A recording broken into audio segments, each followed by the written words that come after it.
And welcome to my YouTube channel physics concept. और मैं सईद। आज हम लोग डिस्कस करने वाले हैं रोटेशनल डायनामिक्स का अगला topic angular acceleration.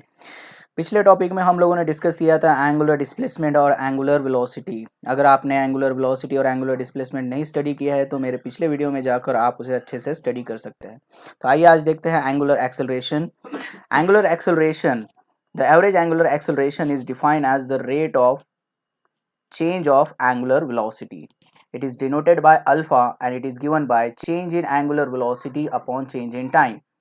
Here change in angular velocity is nothing but the final angular velocity minus initial angular velocity. So alpha is equal to the delta theta upon delta t. This is nothing but the average acceleration. Average acceleration का मतलब ये होता है कि क्या rate से angular velocity बदल रही है। फॉर एग्जांपल अगर मान लीजिए हमारे पास एक फैन का एग्जांपल हम ले लेते हैं। अगर पहले फैन जो है 20 रोटेशन लेता है या फिर हम लोग कंसिडर करेंगे उसकी वेलोसिटी जो है 20 रेडियन पर सेकेंड है और एक सेकेंड बाद उसकी वेलोसिटी 60 रेडियन पर सेकेंड हो जाती है। सो इसका मतलब ये है कि 60 minus 20 divided by the time, that is 1 second. So 60 minus 20 is nothing but the 40. So 40 is nothing but the angular acceleration of your fan. This is nothing but the average angular acceleration. Instantaneous angular acceleration की अगर हम बात करें तो instantaneous का मतलब होता है बहुत ही शॉर्ट इंटरवल ऑफ टाइम के लिए।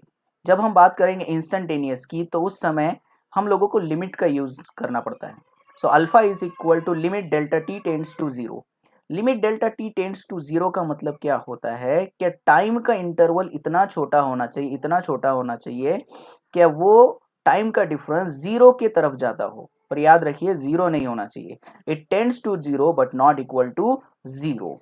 So alpha is equal to limit delta t tends to 0 delta omega upon delta t. This is called as a instantaneous angular acceleration. Now अब हम बात करते हैं SI यूनिट की। The SI unit of the angular acceleration is nothing but the radian per second square. ये देखिए बहुत ही आसान है। Radian per second square SI unit इसका कैसा आता है तो देखिए ओमेगा का एंगुलर एक्सेलरेशन का जो एंगुलर वेलोसिटी का जो यूनिट होता है वो होता है रेडियन पर सेकेंड। हमको पता है रेडियन पर सेकेंड इसका यूनिट होता है और डिवाइडेड बाय टाइम। तो इसका मतलब radian per second upon second, this is nothing but the radian per second square. This is nothing but the SI unit of the angular acceleration. अब जैसे कि हमें पता है कि एंगुलर एक्सेलरेशन एक वेक्टर क्वांटिटी है, this is one of the vector quantity. So इसे एक डायरेक्शन की जरूरत पड़ेगी। तो इसकी जो डायरेक्शन होती है ये एंगुलर डिस्प्लेसमेंट और एंगुलर वेलोसिटी की तरह ही होती है। जैसे मान लेते हैं अगर हम बात करें कि इसकी डायरेक्शन क्या होती है, so the direction of the angular acceleration is perpendicular to the plane in which the particle is revolving.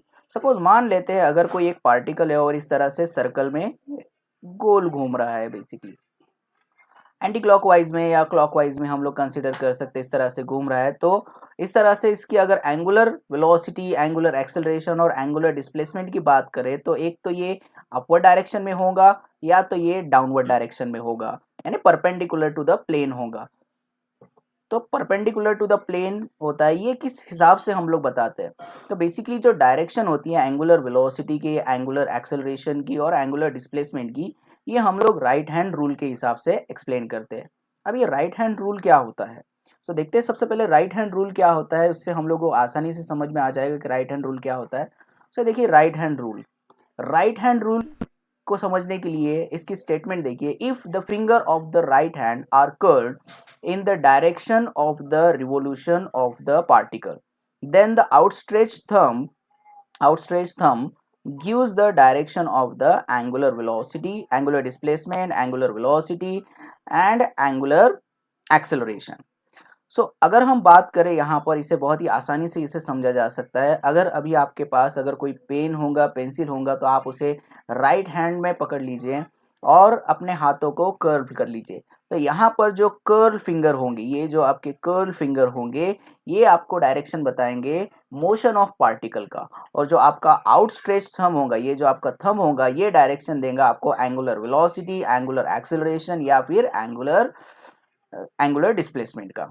तो अगर हम लोगों को इसका एक बेस्ट एग्जांपल चाहिए तो आपके सबके घर में फैन तो होगा ही, तो सीलिंग फैन की तरफ देखिए और उसे हम लोग राइट हैंड रूल के जरिए से एक्सप्लेन कर सकते हैं। आप अगर ध्यान से देखेंगे और ध्यान से समझेंगे तो आपको फैन का जो ब्लेड्स होते हैं, ब्लेड के मूवमेंट को देखना है। ब्लेड का मूवमेंट जो होता है वो आपके कर्ल फिंगर की तरह होगा और जो हवा की डायरेक्शन होगी वो आपके डाउनवर्ड डायरेक्शन में होगी। तो इस जरिए से भी हम लोग इसे समझ सकते हैं।